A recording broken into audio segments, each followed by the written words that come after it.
Today's episode covers autonomous robotaxis, Volkswagen's China challenges, faster-moving used electric cars, a new DC fast charger with vehicle-to-grid, and fresh testing on plug-in hybrid battery health. All items shaping how people will buy, drive, and charge their cars. Welcome back to Autonews Daily. I'm Leah Morgan. Let's dive into today's headlines.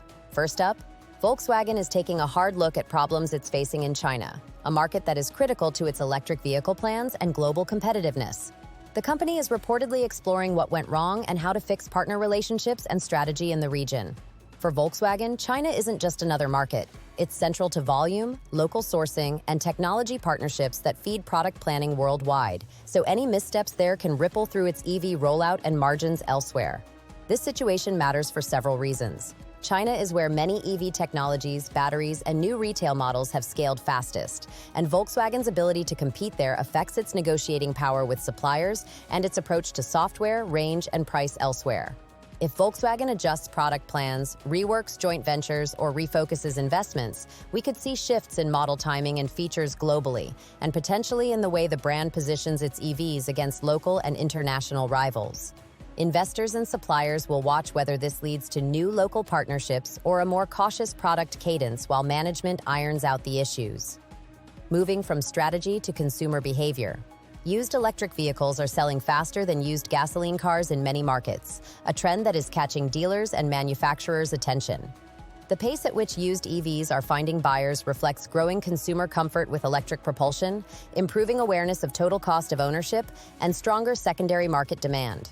For buyers wary of new car price premiums, used EVs offer an accessible entry point to electrified driving, and that is pushing turnover rates higher. That trend has practical consequences for pricing and inventory. Faster sales of used EVs can support stronger residual values, which feeds back into leasing programs and new car affordability.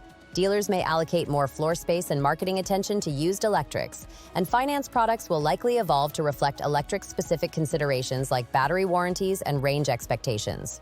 For automakers, a robust used EV market can accelerate adoption by giving consumers confidence that resale and trade-in values are healthy, an important factor in mainstream uptake.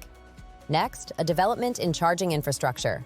Heliox has unveiled a DC fast charger with vehicle-to-grid or V2G capabilities for the American market. This hardware combines high-power charging with the ability to send energy back to the grid, opening new opportunities for fleet operators, depots, and commercial sites to manage costs and support grid stability. V2G-capable chargers can allow vehicles to act as distributed energy resources, providing capacity at peak times or offering ancillary services in markets that permit such interactions. The real-world impact will depend on business models and regulatory frameworks.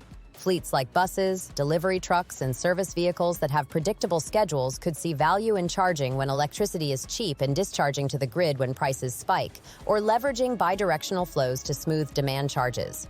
For public charging corridors and private depots, combining fast DC charging with V2G introduces complexity around battery wear, state of charge management, and vehicle compatibility, but it also creates revenue and resilience opportunities for operators. As more chargers and vehicles adopt this capability, utilities and aggregators will be central to unlocking scalable programs. Now let's look at battery reliability for plug-in hybrids. Germany's Auto Club has conducted a battery health test for plug-in hybrid electric vehicles, examining how these batteries stand up over time and use. Understanding the state of health for PHEV batteries is crucial because these systems are expected to perform both as electric propulsion units and as part of the hybrid powertrain, and their longevity affects owner satisfaction and total cost of ownership. Testing that focuses on degradation patterns, warranty performance, and real-world usage gives consumers and manufacturers clearer expectations about how these vehicles hold value. The implications here are practical and strategic. For buyers, transparent battery health results can guide purchasing decisions and inform warranty negotiations. For automakers, insights from testing can influence battery chemistry choices, thermal management, and software strategies that preserve battery life. Regulators and service networks will also monitor results because standardized testing helps create consistent messaging about how long PHEV batteries will reliably deliver electric range and fuel savings in everyday driving. A quick note before the final story. If you're finding value in these daily briefings, please follow or subscribe to Autonews Daily. Your support helps us keep bringing timely coverage, analyze developments that matter, and deliver the industry updates you rely on. Subscribing takes a moment and makes a big difference in sustaining our reporting. Finally, the most talked about item today. Waymo and Hyundai are partnering to deploy the Hyundai Ioniq 5 as a robotaxi platform, a move that signals an acceleration in bringing autonomous mobility into urban service. Using a proven electric platform like the Ioniq 5, combined with Waymo's autonomous stack, pairs hardware and software in a way that prioritizes electric range, passenger space, and the integration of sensors and compute that autonomous operations require. This partnership illustrates how software-first mobility companies are partnering with OEMs to scale service fleets without having to design vehicles from scratch. There are several layers to watch here.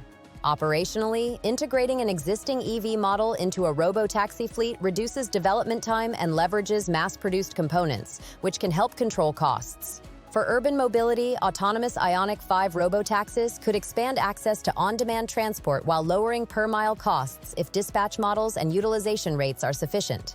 On the regulatory and public acceptance side, deployments will continue to test safety protocols, remote operations, and passenger experience, and how those elements are addressed will influence broader rollout.